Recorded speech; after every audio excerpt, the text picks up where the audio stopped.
जय हिंद। देखते हैं पिछले कुछ महीनों से अमेरिका पगला गया है। ट्रंप क्या क्या कर रहा है, कोई ठीक नहीं है। आखिर ये इतना टैरिफ लगा क्यों रहा है? और चाइना और भारत पे टैरिफ लगा के तो ट्रंप उल्टा फंस गया है। हकीकत मई में भारत अपने आपको 20 के सामने अगले 20 साल में जितना ताकतवर दिखा सकता था, अमेरिका के जीतने और ट्रंप के टैरिफ की वजह से भारत का मौत उतना बढ़ गया है। अब पूरी दुनिया ये देख रही है कि एक चाइना था जो अमेरिका का मुंह तोड़ जवाब दे दिया और एक भारत है जो अमेरिका के सामने डट कर खड़ा रहा। तो कई बार दांव उल्टा चल जाता है, लेकिन ये ट्रंपा पगलाया क्यों है? कई चीजें हैं, इसको समझते हैं एक एक करके। धीरे धीरे इसके कारण को समझ जाते हैं। पहला तो ये जो बाइडेन वगैरह के बाद यहां पर, क्योंकि इंडिया से इस जब ये जीता तो ऐसा लगा कि मतलब इंडिया से अब ये रिश्ते को थोड़ा खराब कर रहा है। उसका कारण देखिए, ये F-35 विमान बचना चाहता है। भारत को ये विमान कभी गायब हो जाता है, कभी प्रशांत महासागर में गिर गया है। इंडिया में आया था तो उड़िए नहीं पाता उसको, पता नहीं इसको ठंडा मार दिया था, केरल में पड़ा हुआ था कंबल ओढ़ के बेचारा। तो बाद में इसको इंजीनियर ऐसा लगभग 1 महीना यहीं पड़ा था। भारत को बेच रहा था तो भारत मना कर दिया कि ना, हम ना लेंगे। भारत अभी विचार कर रहा है Su-57 पे, हल्की इसको भी फाइनल नहीं है लेकिन रशिया से है। लेकिन अगर भारत पे को भरोसा करना होगा तो अमेरिका पे नहीं भरोसा करेगा, क्योंकि जहाज उड़ाने के लिए एक्सप्रेस को उत्पादन वहां से दिया जाता है। अमेरिका से एक डेली एक फीड किया ये जहाज उड़ेगा नहीं। और लिमिटेशन अमेरिका चाह देगा कि आप इसको पाकिस्तान के और नहीं उड़ा सकते, तो अमेरिका से खरीद के भी वहां नहीं उड़ा सकते। तो दूसरा अमेरिका ने मना किया था कि रूस से S-400 मिसाइल मत खरीदो। भारत ने S-400 मिसाइल खरीद लिया। इससे भी ट्रंप गुस्सा है कि रूसिया से क्यों खरीद ली, लेकिन भारत की जरूरत थी, भारत ने खरीद लिया था। यहां पे ये कुछ भी कहता है। ट्रंप क्या कह रहा है कि तेल पेट्रोलियम मत खरीदो। कहां से मत खरीदो? तो यूक्रेन रूस से पेट्रोल मत खरीदो। क्यों नहीं? क्योंकि रूस से अगर तुम पेट्रोल खरीदोगे तो यूक्रेन को इससे पैसा, इस पैसे का यूक्रेन युद्ध में युद्ध होगा। दूसरा कहता है वेनेजुएला से भी पेट्रोल मत खरीदो। फिर कहता है ईरान से भी मत खरीदो, यमन से भी मत खरीदो। रे छोटा, कहीं का तो खरीदेंगे। कहां से? तो रब्बा कि यहां से तो ये इसकी मोनोपोली है। भारत मानता नहीं, भारत खरीदता है। भारत को पहले ये प्यार से समझा रहा था, भारत नहीं माना तो ये ट्रंप ने टैरिफ लगा दिया, तो भी भारत ने नहीं माना। अब तुम लगाइए दे, तो अब तो रूस से और खरीदेंगे, अब तो ईरान से और खरीदेंगे, अब तो डॉलर के जगह रुपया में खरीदेंगे। अब कौन चा पगला चीजों को देखते हैं। यहां पर ये पगला क्या बोला कि अमेरिका ने जो ट्रीफ लगाया है भारत के ऊपर वो ठीक किया है। जा भैया जो हो तो नीचा सहानुभूति था ना, तोन वो चौपट कर लिया तुम। इस पे कभी भरोसा नहीं किया जा सकता है। ऑपरेशन संदर के दौरान बीच में बड़ बोलता था कि मैंने सींच फेर करा दिया, ये करा दिया, वो करा दिया। हालांकि भारत सरकार ने बड़ा देर से रिप्लाई किया। इस वजह से एक अमेरिकी मीडिया और यूरोप की मीडिया ने ये दिखा दिया कि ट्रंप ने हस्तक्षेप किया है। हालांकि जब बाद में भारत सरकार ने बताया था कि अमेरिका के ट्रंप ने कोई योगदान नहीं था थी, और बल आ गया यहां पर। और ऑपरेशन सिंधु इबाला अपने आप से फील्ड मार्शल की उपाधि दिया, फील्ड मार्शल की उपाधि देना चाहिए। पहला गम हमला जो किसी ने कराया था, आसिम मुनीर ने यहां पे कराया था। अपने से इसने क्या कर लिया था? उपाधि दे लिया था। कई और चीज ये देखिएगा, इंडिया और ट्रंप के प्रशासन के बीच में हो रही है। इंडिया ने बिटकॉइन और क्रिप्टो करेंसी को बड़ा सप्रेस किया है, उतना आगे नहीं ले जाने दिया है। और इंडिया में बिटकॉइन उतना प्रचलन में अब ना, और बिटकॉइन में ट्रंप की फैमिली का एक बड़ा पैसा लगा हुआ है। तो ट्रंप को एक उसका भी गुस्सा है। यहां पर ट्रंप का एक गुस्सा आधानी की पड़ती भी है कि जो हिंडनबर्ग की रिपोर्ट थी, इससे आधानी को इतना लॉस नहीं हुआ जितना कि लॉस की उम्मीद की जा सकती। आधानी रिकवर कर गया। ये गुस्सा को भी लगता है उनको यही निकालना है। अगर यहां देखेंगे तो ट्रंप ने जब चाइना पे प्रतिबंध लगाया तो चाइना आत्मनिर्भर है, हथियारों के मामले में चाइना आत्मनिर्भर है, टेक्नोलॉजी के मामले में आत्मनिर्भर है, पैसे के मामले में आत्मनिर्भर, हाँ खनिज संपदा के मामले में आत्मनिर्भर है। जिस वजह से चाइना इसका मुंह तोड़ जवाब देता है। अगर वो 100% लगाते हैं तो ये भी 100% लगाता है, ये 250 लगाते हैं। हमारे पास में डिपेंडेंसी अभी भी बहुत ज्यादा है।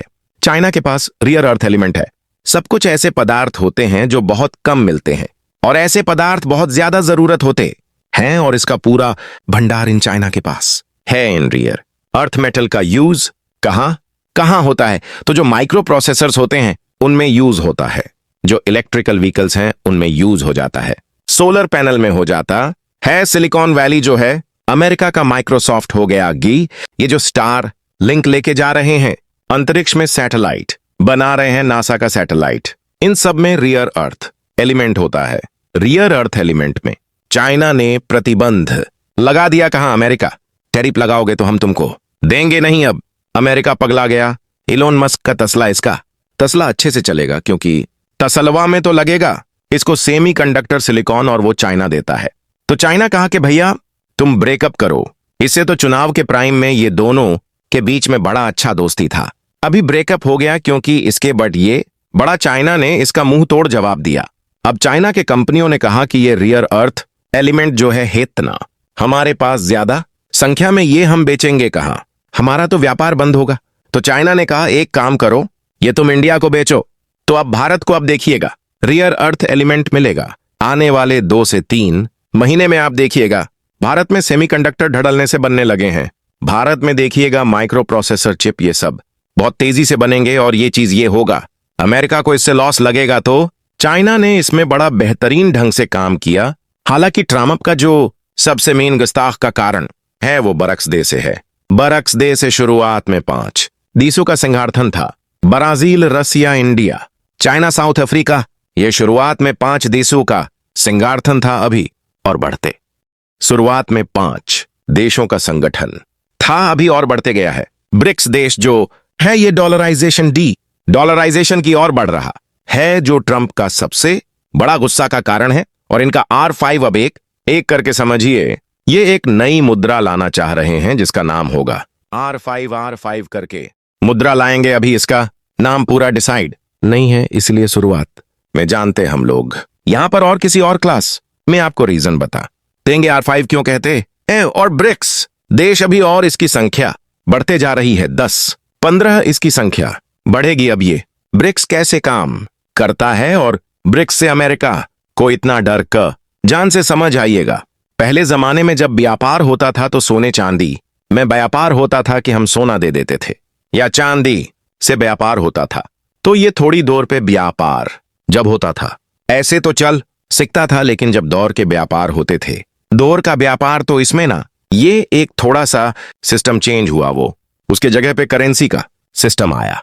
जैसे किसी को दिल्ली से सामान भेजना होता था, कलकत्ता दिल्ली से सामान कलकत्ता भेजना था, तो वो क्या करता था, दिल्ली के किसी व्यापारी को सोना दे देता था, सके रखो और हमको तुम इसके बदले में एक रसीद दे दो, 20 सके रख लो, बदले में हमें रसीद रखो क्योंकि जाना है कलकत्ता, रास्ते में कोई छीन ले गा सोना दिखतोगा, रसीद रख दो, हमको ये रसीद दे देना ताकि वहां ही वो रसीद दिखा देंगे। अगर हम वो रसीद जिसको जमा करेंगे वो इंसान तुमसे आके 2-20 सोने का सिक्का या चांदी का सिक्का ले लेगा, तो ये रसीद का आदान प्रदान होता था कि हम कहीं जाते थे, सोना का सिक्का रखते थे, बदले में रसीद लेते थे, रसीद से व्यापार हो जाता था। धीरे धीरे वो जो सोना का सिक्का रखने की व्यवस्था थी वो हम व्यापारी के जगह ना रख के बैंक उस सोना का बदले हमें रसीद देने लगा कि हाँ भैया ये रसीद लीजिए। तो अब जब से बैंक जब आ गया तो इसमें क्या हुआ कि अगर हमें किसी को सोना का 20 सिक्का देना है, मद्रास में ले जाके, केरला में ले जाके, तो हम ऐसे नहीं देते थे बल्कि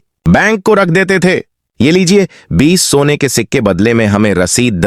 केरला में गए मसाला खरीदे, उनको 20 सोने का सिक्का ना देके वही रसीद दिए, क्योंकि ये बैंक जो मेरे यहां पटना में है वही केरला में भी है। तो ये बैंकिंग सिस्टम ऐसे ऐसे आने लगा। इसी बीच जब प्रथम विश्व युद्ध हुआ और द्वितीय विश्व युद्ध हुआ, इन युद्धों के बीच में पूरी दुनिया में सारे लोगों ने आपस में बहुत भींग से लड़ाइयां हुई थी। तो सोना जो रखा गया था, ज्यादातर सोना जो रखा गया था वो ब्रिटेन से शिफ्ट होके अमेरिका में जाने लगा। अमेरिका ने कहा हमारे बैंक में सोना रख लो, बदले में हमसे रसीद ले लेना। तो पूरी दुनिया ने अपना सोना रखा अमेरिका में, बदले में अमेरिका ने उन्हें रसीद दे दिया कि इसी रसीद से तुम व्यापार करना। तो सबसे ज्यादा सोना किसके पास आ गया? अमेरिका के पास आ गया, और पूरी दुनिया अपना सोना रखने लगी अमेरिका के पास। बदले में अमेरिका एक रसीद देता था कि ये रसीद जब आप हमको दिखाइएगा, ये रसीद हमको दिखाइएगा, बदले में अपना सोना लेके चले जाइएगा। जब फर्स्ट वर्ल्ड वार हुआ और सेकंड वर्ल्ड वार हुआ